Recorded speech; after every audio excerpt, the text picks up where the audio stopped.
How good did that feel after struggling a little bit around the basket for most of the week? Oh, it felt good. I mean, it's definitely nothing that I was sweating too much. I know those are a lot of plays that I can make, that the first couple games that I was just missing easy ones that I usually put in. I knew that's expected, especially playing summer basketball, trying to get used to a new team, competition, and stuff like that. So it did feel good to cap the trip off with getting some more looks to go in and stuff like that. Coach Justice said yesterday that you're playing a different way than you ever played at Stanford. Just how different is the system now versus what you were used to before? I'd say the biggest difference is just myself, just trying to like individually change the way I play as far as being more athletic, being a lot quicker, running a lot faster down the court. I mean, subtle changes that to the normal fan seem like quick adjustments, but for me it's really a transition from a way that I've played my whole career as far as playing more of a bully ball system, putting the ball down, trying to go into people's chest. And now they're asking me to go up, catch lobs, get blocks, and just run the court as fast as I can. And I've only been on campus for a month, so I think it was great to kind of come down here and see where I was at with that process, but still just understanding that it's so early on and that the more months that I keep putting in my back pocket as far as working on my game like that, it's just going to be night and day when I actually do get it to click. How much progress do you think you made here in the 4 games in that process? It was good. It was good. I mean, it was a good measuring stick for me. Obviously, I got to try it out, and I reverted back to some old habits, and I think that's what caused me to miss some shots that I usually do make. And I think the biggest thing is just being able to talk to Cal and have that open dialogue. And he's been supportive about it the whole way. He's like, look, we're going to help you get to where you need to be, and we're going to help you transition your game. But you just got to stay the course, stay day to day. And I think that's been the biggest thing. The coach has been perfect with that. I'm not down on myself about anything. I understand where I'm at in the process. It's early on, and I just know that if I keep on doing what they're telling me, then when the season starts, it'll be a different game. What do you mean by old habits?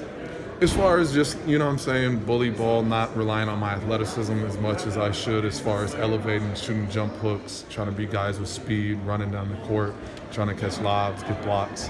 Things that I didn't do so much at Stanford. I could rely on just brute force and going through people's chests, getting to the free throw line, getting fouled a lot, which are still things that I'll have to do at times when the game kind of gets mucked up a little bit. But as far as what I'm trying to do at the next level and what's going to help the team best is for me to kind of just transition my game to a more athletic version of myself. Hey, Tony, you came in here close to 260, now you're 235. How much of this is you're actually kind of reinventing your whole game on the fly? Yeah, no, it's a lot. I mean, from the way I'm shooting the ball, handling the ball, running, to my weight, to my diet, everything was a change for me. I mean, and it's tough when you've done something a certain way from high school to college, and then you come here in the summer and it's kind of like, look, we want to change all this, we want to create you into another player.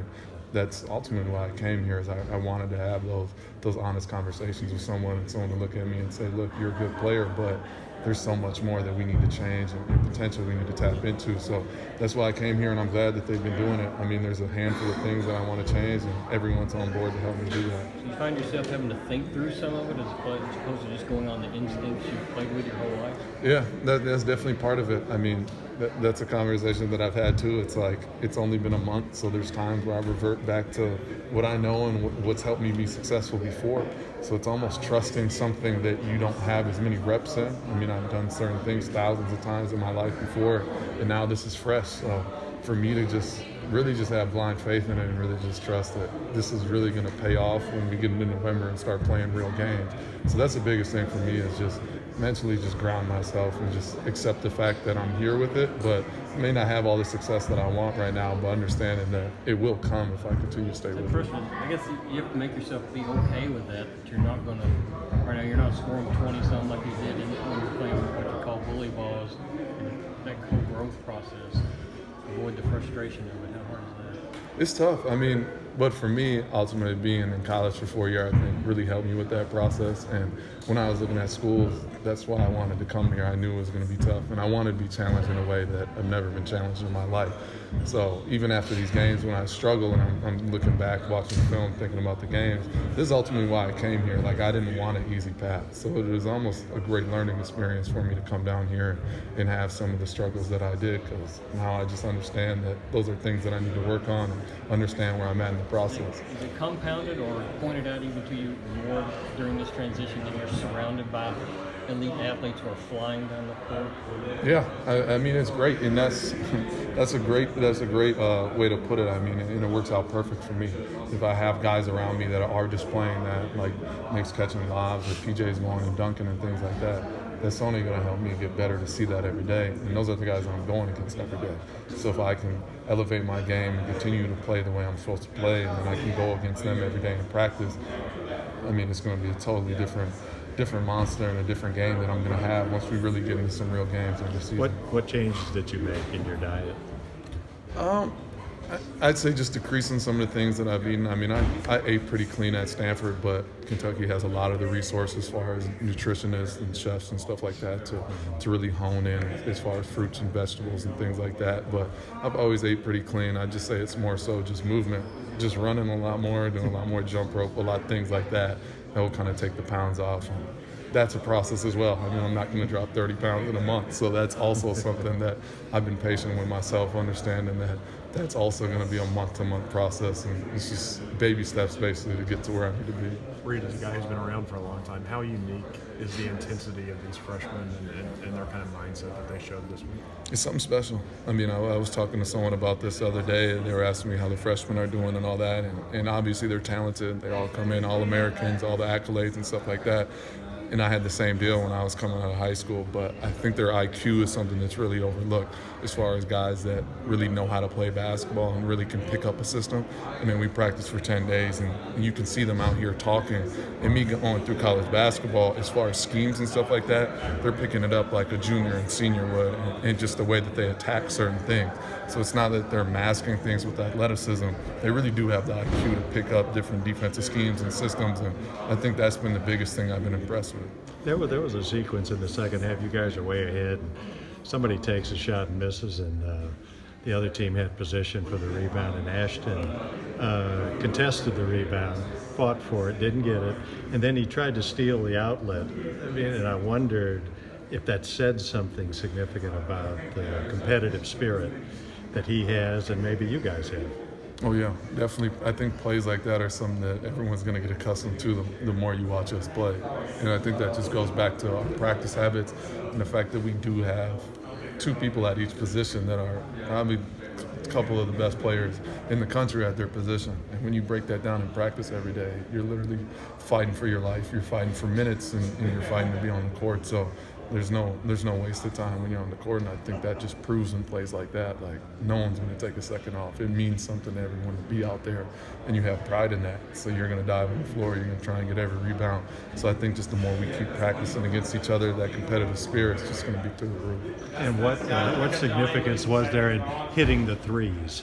Does that say something about your expanding game or your comfort level? I feel pretty comfortable out there as far as going through the whole pre-draft this past spring. That's really something that I worked on, and I tried to add to show teams and stuff like that.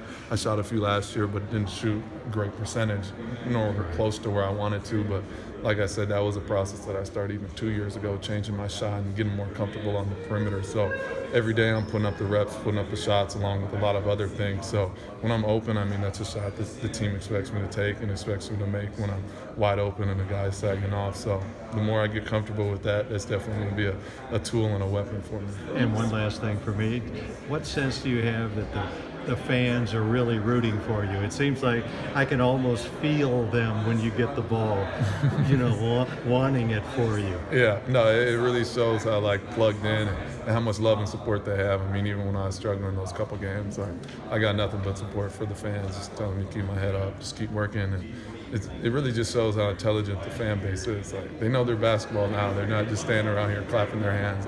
They know how the game goes. They know the progression of the season and things like that. So that's been really interesting to me, is how much people really do know basketball. Why do you think you're the focus of this? We want Reid to do it. I think it's a special situation I'm in as far as being a fifth-year guy and coming in a little more mature when you're used to just seeing freshmen and things like that. I'm not quite sure why they're drawn to me. I try and take time and, reciprocate a lot of the love and just show my character to all of them. So I know a lot of them are drawn to me because of that. But I've been accepted with open arms, and I really do love it. How big was this for you and PJ to kind of play together a little bit? I think you guys mostly have gone up against each other in practice. Well, it was good. I mean, obviously in practice, me and PJ should be going against each other. It's a great battle. I mean, we're probably going to be some of the best at our position to play against each other all year. But then when we actually get to go against it, when we get to play with each other, the more and more we can just really show it's going to be tough for opposing bigs to match up with both of us. You can't double one or the other, and the more we get comfortable playing with each other, it's really going to be a weapon.